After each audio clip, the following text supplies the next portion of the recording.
story you are about to see. And to see the tragic story in Los Angeles, where Gabriel Fernandez was left in the hands of his torturers, who were the very people who were supposed to care for him, and then ultimately they murdered him. They beat him to death after unbelievable acts of torture on this 8-year-old boy. It brings into question, what are you doing with that incredible power that we have given you and entrusted you when you can't protect a life that is so clearly at risk? And then at the same time, you come in and you snatch a child out of the arms of a loving mother right here in our area with Anna Nikolaev and her husband Alex, to snatch baby Sammy with no provocation, no justification. And then afterwards, when the people say, we want to know why you did it, and they say, well, we don't answer to you. How do you get to the point when police come to your home and take your child? What you're seeing is home video. Anna Nikolaev set up the camera herself when she noticed police outside her home. I'm going to grab your baby, and don't resist and don't fight me, okay? It began nearly 2 weeks ago when Anna and her husband Alex took their 5-month-old little boy Sammy to Sutter Memorial Hospital to be treated for flu symptoms.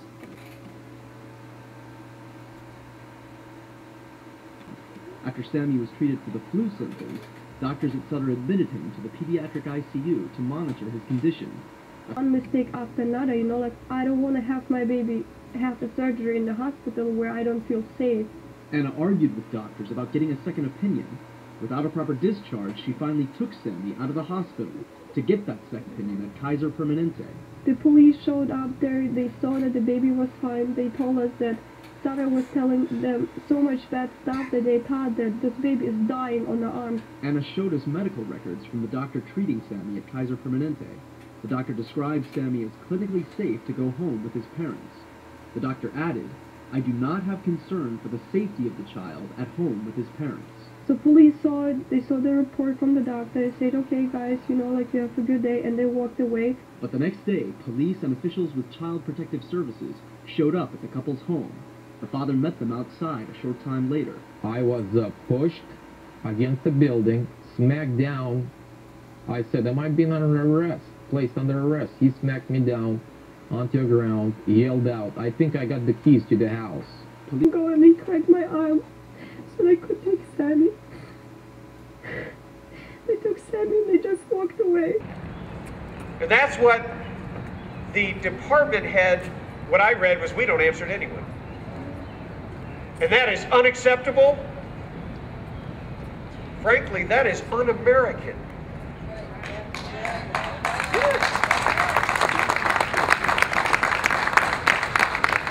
And I want to tell you that when a government agency has so much power that they can threaten to take away your children, your most precious, I can't call them a possession, the most precious gift that God has given you, because God is the author of life, not government. And when they hold the keys and they dangle that in front of you, and they did that to one of our speakers who was going to be here today. For 5 months, she hasn't been able to get an unsupervised visit with her child, and she was not the one ever accused of doing anything wrong. I got 7 years. And for them to all of a sudden rediscover her name today so that she wouldn't be at this rally telling her heart-rending story. I want you to know, and I want to say the name of Ruby Dillon, who is out of Orange County, where the government has literally taken her child and put her back into the hands of the alleged abuser and denied the mother the right to protect her life. And that is wrong. That is unconscionable. And so I am asking here today that each and every one of you join me in demanding that we do a full audit, that we get to the bottom of this, that we ask them, where do you get this power?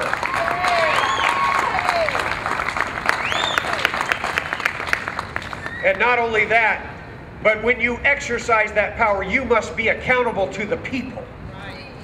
And not just to some judge who's one of your buddies. We need to tear down this wall of secrecy and end this cloistered society that operates in secret.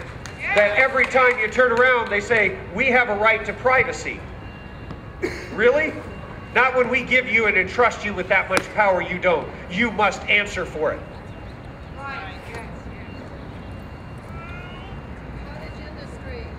You know what?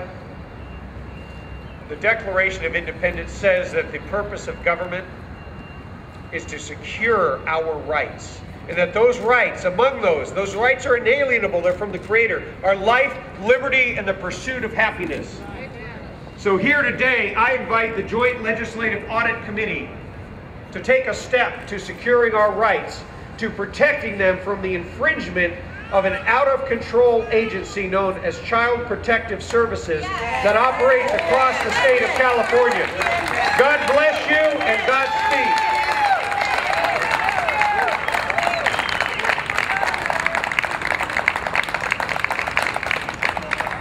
Thank you, Tim Donnelly. That'll get us all fired up for sure.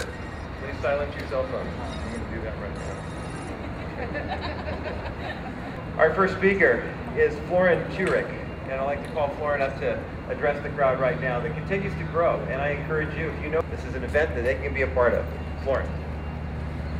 Good morning. Good morning. I want to thank Assemblyman Tim Donnelly and Assemblyman Mike Gatto for working hard and having this hearing today. I want to thank the Nikolaev's family for coming here today and be with us.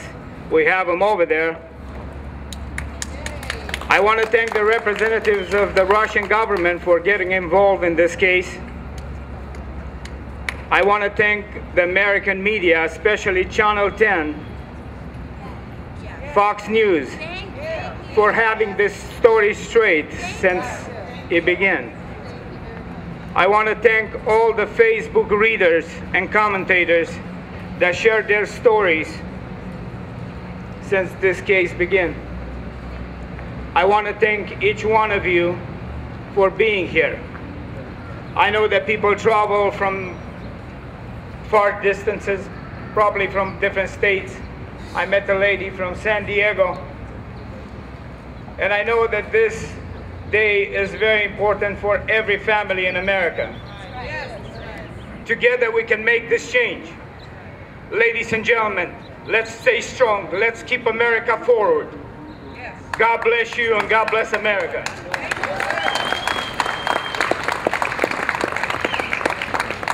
Thank you, Florin. Appreciate those heartfelt words. If you have not heard of the story of baby Sammy, I imagine everybody here has.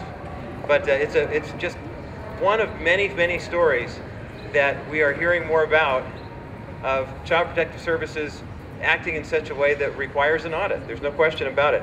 Anna and Alex Nikolaev, the parents of baby Sammy, have been through just so much, as so many parents here have today.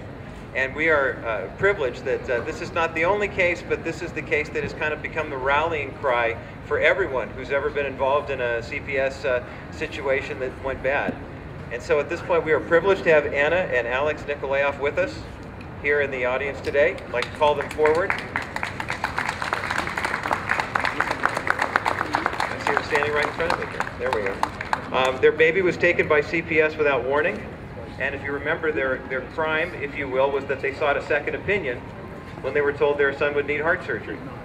Now, I don't know where that's a crime anywhere else but California. And obviously it's not a crime. Would you please come forward, Nikolaevs? Let's give them a nice round of applause. They've been through so much.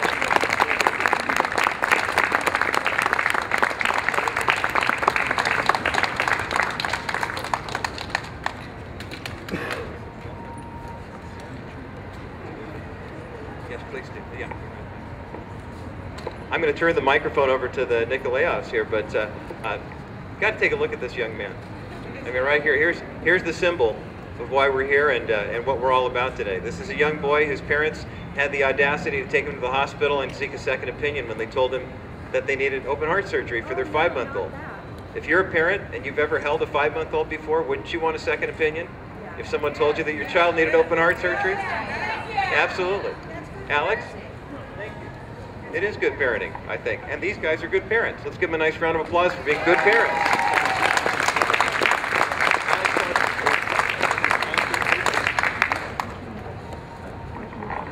First of all, I don't even know what words to say.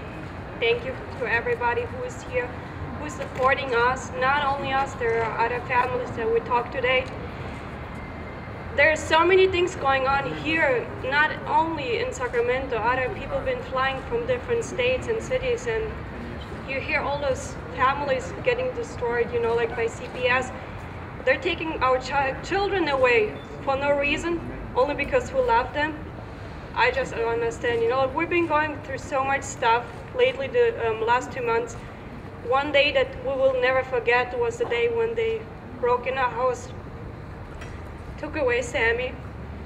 For me, what I did the next 5 minutes was just, I've been sitting down and I was crying because he's everything for us. And when I asked them where they're gonna take him, they didn't say anything. They didn't say any word.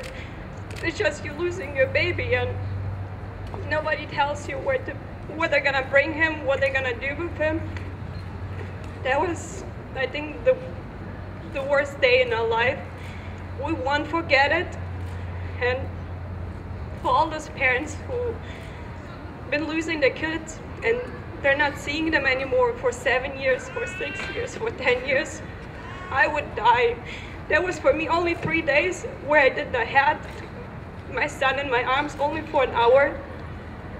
That was a heartbreaking day for us, for Alex and for me. We've been at his crib, we've been looking at his pictures, but we've been happy for the support that we had, so we could get him back, that we could stay with him again, and that we can hold him right now in our arms like other parents here that we heard.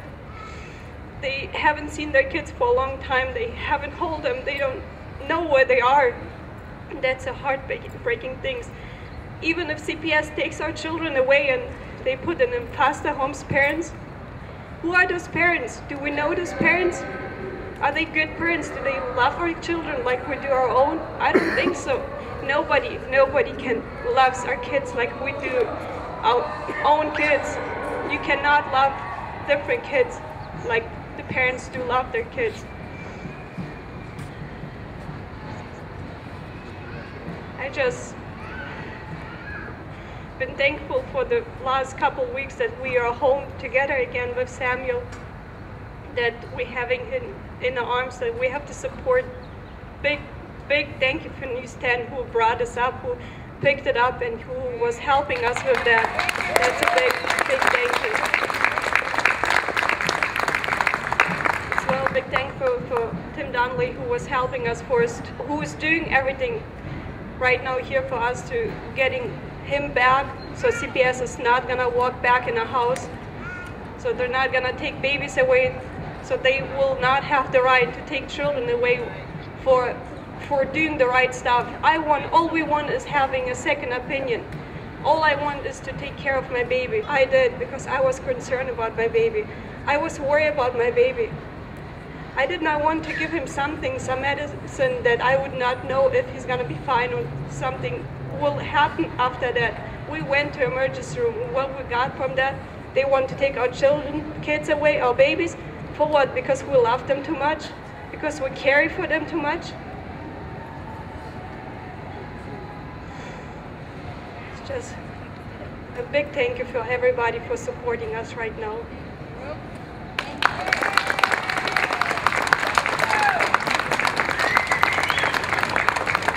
Anna, Alex, Samuel, thank you so much and everyone back here get a chance to take a look at this young man here too, because he's kind of become the face of this call for the audit. Let's give Sammy a nice round of applause.